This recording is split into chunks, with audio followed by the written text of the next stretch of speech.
But first, Treasurer Jack Snelling delivered his first budget yesterday, moulded, he says, as a family would put together its finances.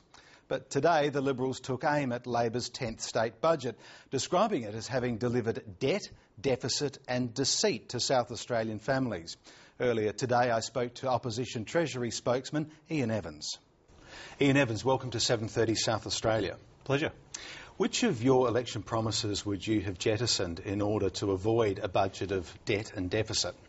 Well, look, the reality is what we would have done come the last election is really quite irrelevant. We lost the election. It's all about now what this government is delivering in its election promises. And the reality is that what we are getting delivered is higher debt, higher deficit, and of course the public service and the public were deceived at the last election about exactly what the government were going to do. But what would you do differently? What would you have done differently? Well, look, that's irrelevant at the last election. The reality is that it's relevant for the next election, though. And at the next election, we will outline a firm program. But Simon, look, take the last 6 months. In December, the government had a surplus of $81 million. Today, they tell us there's a deficit of $263 million, so a $344 million turnaround in 6 months. We will set out a clear program to the next election and be judged on that. But this budget, I think, resolves to a large extent the last election, the hospital is about to proceed, etc. But if you're criticising this budget now, which is fair enough, you're an opposition, that's what an opposition does. It is also, I would have thought, fair enough for people to ask, what would you do differently? So what would you do differently? Well, we put that out at the last election, Simon. We had a totally different policy platform at the last election. At the next election, we will put out a totally different policy platform there as well. I'm not going to get an answer out of this from you, am I? No, exactly right. And look, oppositions around Australia tend not to do it. Tony Abbott didn't do it federally because you're 2.5 years out.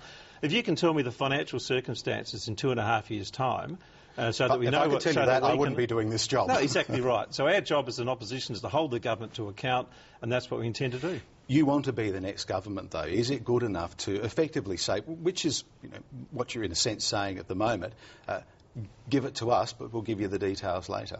Well, they can't give it to us today. There's another 2.5 years. Our job as an opposition is to hold them account over the next 2.5 years for their promises at the last election and for their management of the budget. It's the management of the budget that's hurting South Australian families. If you look at this budget, it is about increasing debt. The debt's going from $4.5 billion to $8.2 billion. As a result of that, taxes and charges are going up and families are hurting. Would you have been able to do it differently? Well, we certainly set out a different plan at the last election, so the result would have been differently. The hospital, for instance, a totally different package there. The Oval and the Riverside development, a totally different package there. But we accept the fact we lost the election, and our job now is to hold the government to account. On that note, the initial advice that we've got today from Jack Snelling's office is that the enabling legislation to privatise the licence for SA lotteries will have to go before Parliament. Will you oppose it? Well, we haven't seen the business case as to why, after 40 years, the Lottery Commission suddenly become a risky business. Certainly it wasn't a risky business last year when Kevin Foley brought down the budgeting crisis. Apparently it's only become a risky business for the last 4 months since Jack Snelling's taken over. So will you oppose the legislation? Well, we haven't seen the business case as to why it is suddenly a risky business, so we're not going to knee-jerk reaction to that. But the point, Simon, is that is one of the biggest broken promises in this budget.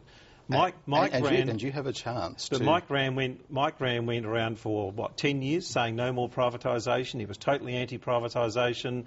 Now they're selling the forests. They're selling the Lotteries Commission. If it's not a knee-jerk reaction, or if it is a knee-jerk reaction, then Isabel Redman was guilty of it last night when she said it is madness to sell the goose that lays the golden egg. You have a chance to stop Farmer Jack from driving to market to sell the goose.